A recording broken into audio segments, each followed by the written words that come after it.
Bonjour à tous, c'est Grommy pour la vidéo du mardi. Alors aujourd'hui je vais vous parler de Clipsio Paint qui est donc le logiciel que j'utilise quotidiennement et plus précisément d'une fonction qui le rend pour moi indépassable sur tout ce qui va concerner de l'ancrage. Donc faire du dessin au trait avec une ligne, pour moi c'est le gros point fort de Clipsio Paint. Pour moi il n'y a pas mieux. Donc déjà parce que ces brosses sont très souples, mais aussi et surtout pour la fonction dont je vais vous parler qui est la fonction vectoriel de Clipsio Paint. Donc c'est pas du vectoriel comme on peut l'entendre dans certains autres logiciels.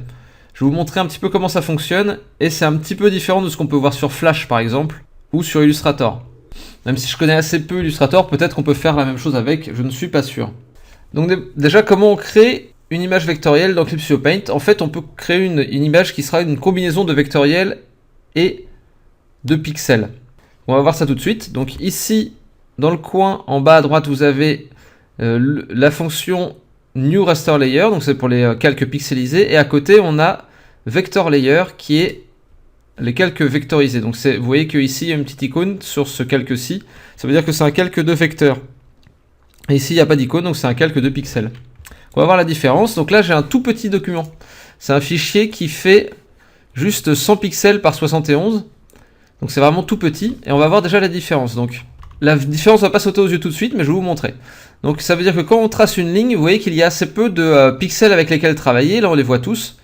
Et c'est très pixelisé. Donc ici, et sur le calque donc pixelisé c'est comme ça, et sur le calque vectoriel c'est la même chose.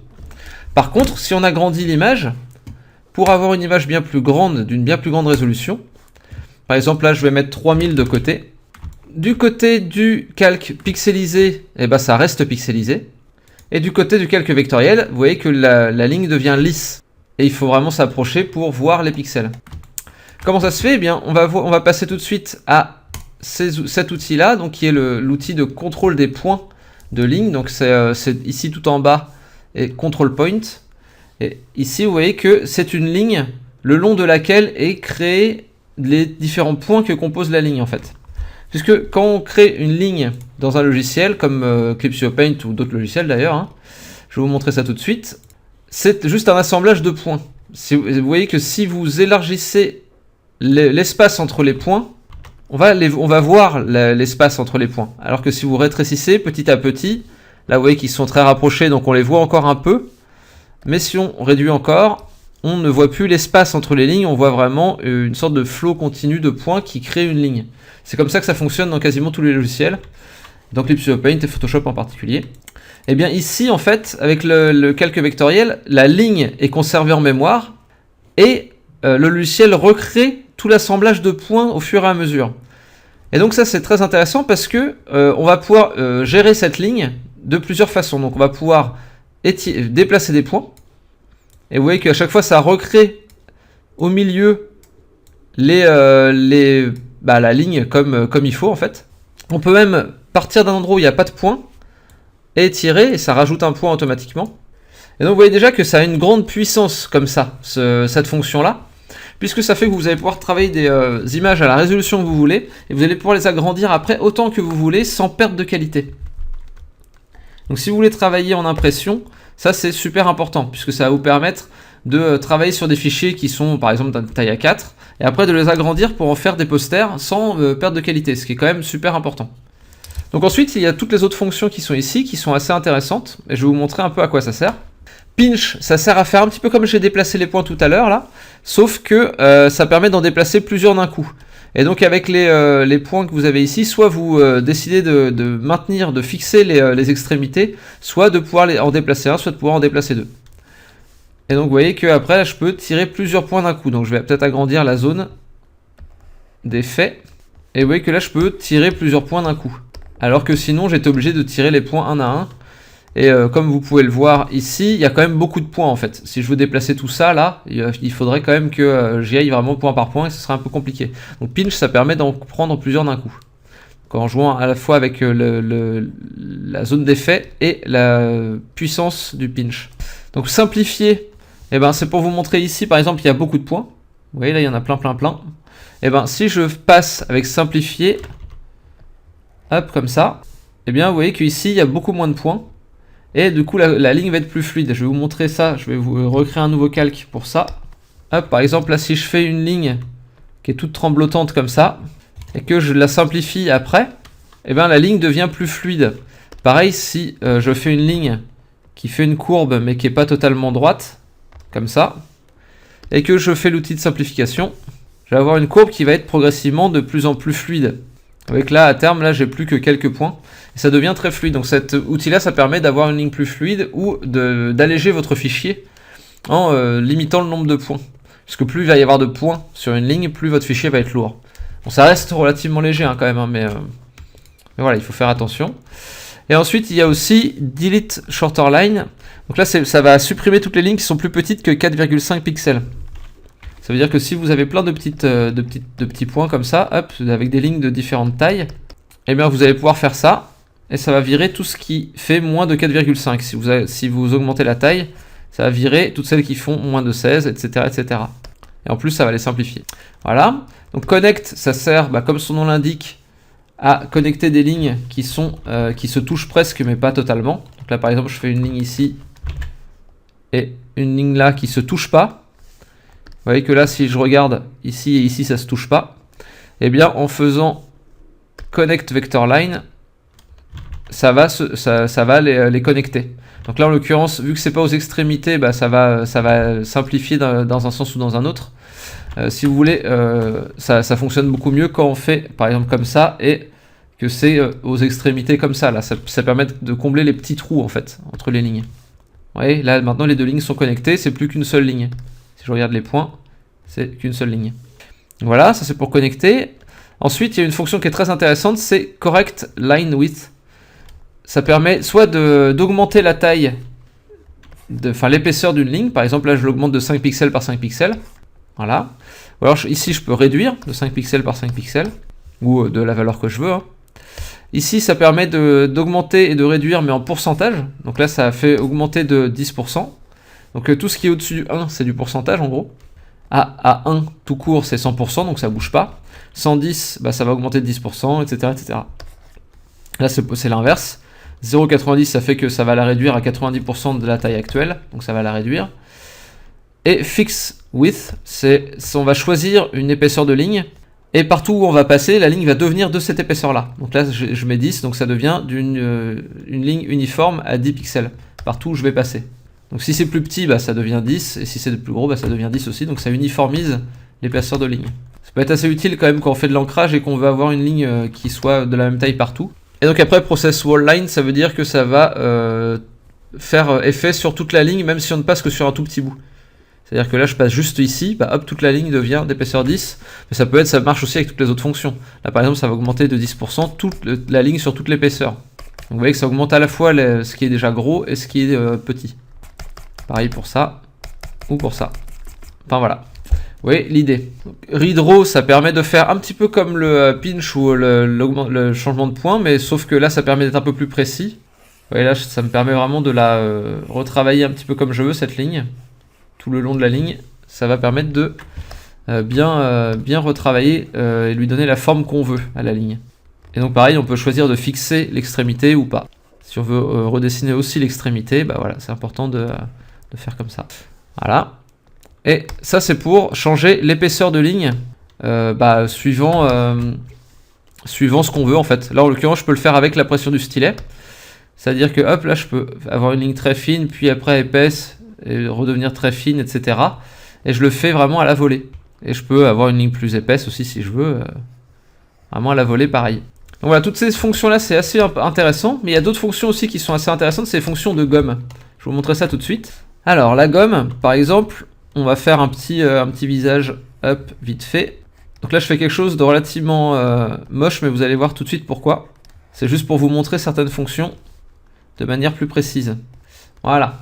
Donc la gomme, comment ça fonctionne? Donc vous prenez votre gomme normale ici. Et quand on est sur un calque vectoriel, il y a plusieurs options qui vont se mettre. Si ça ne s'y met pas, il faut que vous alliez dans les Subtool Detail et que vous regardiez dans Erase pour allumer le petit œil ici avec le Vector Eraser là, où il y a différentes options. Donc Refer All Layer, c'est pas obligatoire. Je vais le mettre d'ailleurs avec le petit œil. Le petit œil, ça sert toujours à voir dans les Tool Properties les options en question. Donc il y a la gomme normale, donc qui est la première option là, qui permet de creuser un trou dans la ligne. tout bêtement, comme dans n'importe quel calque pixelisé, pardon. Et après, par contre, on a deux options qui sont intéressantes. On a celle-ci, qui permet de gommer toute la ligne jusqu'à avoir une intersection, c'est-à-dire que l'endroit où deux lignes vectorielles vont se croiser, bah, c'est là où la gomme va s'arrêter. C'est-à-dire que là, je passe juste ici. Vous voyez, là, j'ai juste gommé un tout petit bout, et ça va tout gommer, voilà, vous voyez, jusqu'au moment où ça va croiser la ligne des cheveux. Ce qui permet d'avoir une gomme qui va supprimer tous les petits détails où ça dépasse de la ligne, en fait. Vous voyez, par exemple, ici, là, ça croise deux fois, donc je peux supprimer d'abord là, et après là. Pareil pour l'oreille, je supprime ici, ici, ici. Et donc vous voyez que ça permet d'avoir une gomme qui est très précise et d'avoir un ancrage final qui va être très propre. Même avec un personnage aussi laid que celui-ci. Hein. Mais vous voyez un petit peu l'idée. Et la dernière fonction, donc là je vais remettre un petit peu toutes les lignes superflues pour expliquer mieux. On a cette fonction-ci qui va effacer toute la ligne. Enfin ça va effacer une ligne, qui ait des croisements ou pas. C'est-à-dire que là je gomme juste ce petit bout de bouche, mais ça va gommer toute la bouche. Donc ça gomme pas ici, puisque ici c'est une autre ligne. Mais donc ça gomme une ligne en entier. Ah, je peux supprimer les yeux d'un coup, etc. etc. Vous voyez, toutes ces options-là, ça va permettre quand même d'avoir un contrôle très précis sur sa ligne. On peut à la fois la déformer, gommer juste des parties, etc. etc. C'est quand même très très confortable pour qui veut faire du dessin ancré, quoi. Et on peut même jouer avec ça, en fait. On peut se dire, au moment de l'ancrage, bon bah là, je veux faire un carré, mais je vais faire ça, ça, ça, ça. Et je sais qu'après, je vais pouvoir gommer tout ce qui dépasse, en fait. Sans aucune difficulté. Ça permet d'être beaucoup plus lâché dans son trait, sans se poser trop de questions en fait. Hop.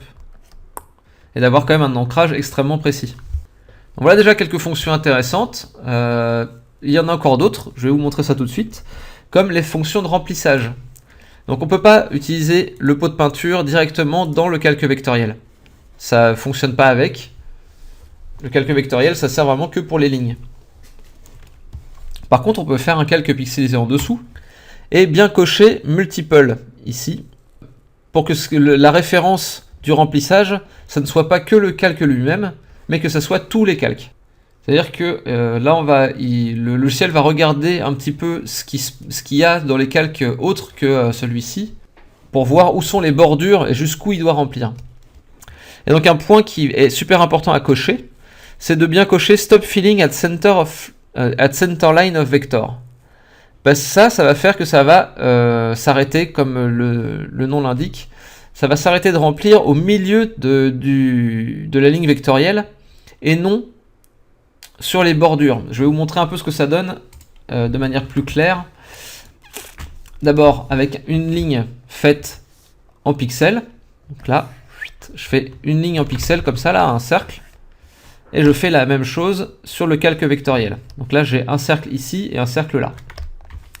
Je vais remplir des deux côtés avec le pot de peinture, donc ici et ici. Et donc si on se rapproche, on voit que ici il y a des petites lignes qui ne sont pas tout à fait remplies. Je vais vous montrer ça en repassant un petit peu de peinture dessus. Vous voyez que là ça change quand même de couleur. Là vous voyez que là petit à petit ça va changer un peu de couleur parce qu'il y a un petit peu de transparence encore sur les bords. Et je vais vous montrer pourquoi. Puisque si je fais un peu de transparence sur le calque pixelisé, vous voyez que là la peinture va jusqu'au bord de la ligne. Par contre si je fais un peu de transparence sur la ligne vectorielle, vous voyez que là le remplissage peinture va jusqu'au milieu de la ligne. Donc c'est ce que je vous disais. Là le remplissage va jusqu'au milieu de la ligne du vecteur. Ce qui fait qu'il n'y aura jamais de bordure un petit peu sale pour le remplissage, puisque là le remplissage va vraiment être complètement recouvert par la ligne noire. Ça permet d'avoir un remplissage de couleurs qui va être vraiment très très propre. Et donc ça marche exactement de la même manière avec la baguette magique. Vous avez aussi les options multiple, donc pour sélectionner plusieurs calques, et pour arrêter de remplir au centre de la ligne de vecteur. Donc tout ça, ça en fait vraiment l'outil idéal pour les gens qui veulent faire de l'ancrage avec une colorisation qui vient par-dessus. Je vais vous montrer après un peu les limites de ça, mais avant je voudrais vous montrer un petit peu ce que j'ai pu faire avec. Voilà une image que j'ai faite avec les outils de ligne vectorielle. Donc j'ai plusieurs calques vectoriels, donc vous voyez ceux qui ont cette petite icône là. J'ai un calque pour des détails de fond, un calque pour les remplissages, les modeler à l'intérieur, et un calque avec mes contours. Donc tous ces calques-là, quelle que soit la résolution dans laquelle je vais mettre le fichier, ça restera toujours d'une qualité très précise. Par contre, mes calques de couleur, eux, vont se pixeliser si j'agrandis beaucoup. Mais vu que la plupart des bordures vont être cachées par les lignes noires, et ben du coup, ça fera comme si ce n'était pas, c'était pas pixelisé en fait, puisque les lignes noires, elles, ne seront pas pixelisées. Après, il y a juste les petites bordures comme là, où ce sera pixelisé, mais c'est quasiment... c'est beaucoup plus difficile à détecter et l'image reste quand même précise dans ces cas-là. Voilà, donc tout dernier point fort, c'est que si je fais deux calques, donc là je vais déjà supprimer ça, si je fais deux calques vectoriels et que je fais par exemple un cercle sur l'un et un deuxième cercle sur l'autre, quand je vais gommer en voulant, en s'arrêtant aux intersections, et ben ça marche quand même en fait. Vous voyez que là, ça prend en compte les deux calques pour ça. On n'est pas obligé. On peut utiliser Refer All Layer ou pas. Mais du coup, moi, c'est quelque chose qui m'a été très utile. Par exemple, ici, vous voyez que les lignes ne sont pas toutes sur le même calque, en fait. Il y a les lignes de hachure, là, qui sont sur un calque, et les lignes de contour qui vont être sur un autre calque. Et des fois, mes lignes de hachure dépassaient des lignes de contour. Et du coup, je pouvais gommer l'un indépendamment de l'autre. Enfin, en considérant l'autre, plutôt. Voilà, j'espère que c'est pas trop technique pour vous. Et donc, dernière chose que je veux vous montrer, qui me semble important, c'est que par exemple, ici, là, je vais remplir pas mal de zones. Et en fait, on peut gommer, entre guillemets, la ligne comme on veut, puisque bon, des fois, c'est pas forcément facile de gommer avec le vecto. C'est pas facile de gommer très précisément, puisque ça va forcément devoir redessiner un peu la ligne. Donc, vous voyez là, ce que je fais comme trait, ça se casse un petit peu au moment où je gomme. Mais il y a une alternative à ça, qui est soit de dessiner en blanc par-dessus. Si vous voulez juste rester en noir et blanc, bah vous pouvez faire des lignes vectorielles blanches par-dessus. Et là, il n'y a plus de problème en fait. Vous pouvez avoir la ligne, le trait au milieu qui va être de la couleur que vous voulez. Par contre, si vous voulez faire du remplissage en dessous, ça marche pas quoi. Enfin si, vous pouvez le mettre en mode multiplié. Mais il y a des cas dans lesquels ça va pas marcher. Là, si je veux mettre du rouge en dessous, vous voyez que là, le blanc reste blanc. Par contre, je peux aussi peindre en transparent. On peut cliquer ici et peindre en transparent avec du vectoriel. Et vous voyez que là, comme ça crée une sorte de masque devant mes lignes noires. Bon, je réexpliquerai plus précisément un peu comment fonctionnent les masques, etc. plus tard. Mais vous voyez que c'est vraiment pas en transparent, puisque si je veux, je peux choisir de sélectionner des points du transparent là pour changer le trou en fait qu'il y a dans la forme. Je peux aussi complètement pinch toute la zone et la déplacer entre guillemets quoi. Ou même changer l'épaisseur pour la mettre par exemple à 5 pixels et du coup ça va nous faire quelque chose de bien plus fin, vous voyez, avec une transparence qui va vraiment s'appliquer que par endroit. Enfin c'est assez intéressant. Donc là le problème c'est que j'avais pris toute la ligne. Donc voilà, là c'est vraiment les limites de ce qu'on peut faire avec. On peut aller vraiment très très loin avec ces outils-là. Je vous laisse explorer ça par vous-même. Donc après, les limites importantes de cette fonction, c'est sur la peinture. On ne peut pas vraiment peindre numériquement ou alors beaucoup moins facilement que en pixels. Par exemple, là je ne peux pas vraiment utiliser une brosse comme celle que je vais vous montrer ici, qui est une brosse que j'ai créée qui se mélange avec la couche du dessous. Donc là je vous montre juste vite fait sur un calque pixel ce que c'est censé faire. Là je prends du blanc et vous voyez que si j'appuie pas fort, ça va se mélanger avec ce qui est en dessous. C'est-à-dire que ça va se mélanger avec le gris, ça va pas faire totalement blanc. Si j'appuie plus fort par contre, ça va faire totalement blanc. Donc là je peux modeler avec cet outil-là de manière assez simple et assez intuitive. Et je peux aussi utiliser des outils, un outil pour étaler. Je vous parlerai de toutes ces fonctions-là plus tard. Hein, je ferai certainement un cours de peinture numérique dessus. Sur Clipsio Paint. Et j'ai aussi une brosse pour flouter. Pour flouter un bord, comme ici par exemple. Hop. Je peux directement flouter tout ça. Et vous voyez que du coup ça mélange bien les couleurs en fait. Par contre si j'utilise un calque vectoriel avec les mêmes outils, exactement les mêmes, déjà ça va prendre un petit peu de temps à chaque fois que je vais relâcher le pinceau. Et ensuite ça va pas du tout se mélanger en fait. Là ça va rester très opaque. Et du coup, ça va pas très bien fonctionner en fait. Et si j'utilise l'outil pour étaler, vous voyez que ça fait des grandes traces blanches. Si j'utilise l'outil pour flouter, c'est la même chose. Donc ça ne fonctionne pas vraiment pour la peinture. Ce qu'on peut faire par contre en peinture, hop, donc là j'efface tout ça, c'est d'utiliser une brosse qui va changer d'opacité avec la pression. Ça c'est possible. Ça fonctionne. C'est pas forcément avec ça que va être le plus utile le vectoriel. Je vous conseille de rester plutôt en peinture en pixelisé quoi. Ça me semble plus adapté. Parce qu'en plus ça va devoir faire des grandes zones, va falloir... Enfin, vous n'allez pas pouvoir flouter de toute façon, ça reste toujours valable. Et en plus, ça va faire des lignes qui vont pas être exploitables, du coup il va pas y avoir beaucoup d'intérêt à utiliser du vecto de cette manière-là. On va perdre un petit peu tout le sens de travailler en vectoriel. Je vais vous montrer juste après ce que je veux dire par là. Bon, après ça reste quand même quelque chose d'intéressant, parce que ça permet de garder une bonne résolution, quelle que soit la taille de votre fichier, enfin que vous voulez imprimer par la suite. Là vous voyez, j'ai pu faire quelque chose qui est quand même en modelé de manière relativement précise.